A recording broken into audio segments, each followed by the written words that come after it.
পবিত্র হজ কার্যক্রম ঘিরে ব্যস্ততা এখন তুঙ্গে। সোমবার বিমান বাংলাদেশের 4টি, সৌদি এয়ারলাইন্সের 5টি এবং ফ্লাইনাসের 4টি সহ মোট 13টি ফ্লাইট ঢাকা ত্যাগের শিডিউল রয়েছে, যার বেশিরভাগের গন্তব্য জেদ্দা। তবে মদিনা রুটেও একটি ফ্লাইট যাত্রা করবে।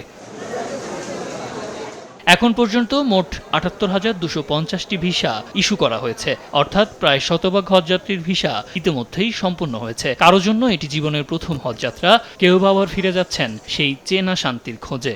সবার জন্য দোয়া করবো, দেশ ও দেশের জন্য, যে সবাই ভালো থাকে, দেশ শান্তি মতো আমরা থাকতে পারি, সবাই ভালোভাবে সচ্ছলভাবে চলতে পারি, দেশের উন্নত হয়। সুন্দর ব্যবস্থাপনা পাইছি, শুকরিয়া আল্লাহর দরবারে এবং ধন্যবাদ কর্তৃপক্ষকে। আল্লাহ তাআলার জন্য সমস্ত হাজী সাহেবদেরকে সুস্থভাবে সুন্দরভাবে আল্লাহ তাআলার পবিত্র হুকুম হজ একটি অন্যতম এই পবিত্র আবাদত সম্পন্ন করে আবার যেন আমাদের এই প্রিয় মাতৃভূমি বাংলাদেশে আমরা যেন ফিরে আসতে পারি। এদিকে সকালে রাজধানীর উত্তরার আশকোনা হজ ক্যাম্প পরিদর্শন শেষে বেসামরিক বিমান ও পর্যটন প্রতিমন্ত্রী বলেন, স্বল্প সময়ের মধ্যে হজযাত্রীদের সেবা নিশ্চিত করতে সরকার সব ধরনের প্রস্তুতি নিয়েছে। আমরা অল্প সময় পেয়েছি, তার মধ্যে আমরা বিমানের টিকিটের দামও 12,000 টাকা কমিয়েছি এইটুকু সময়ের মধ্যে।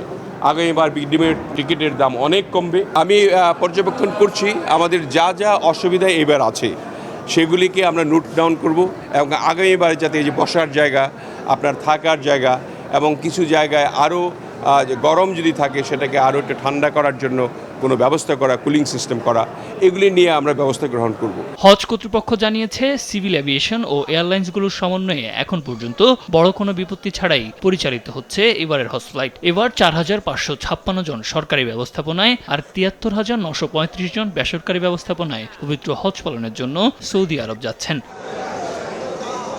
সাদ আহমেদ, দেশ টিভি, ঢাকা।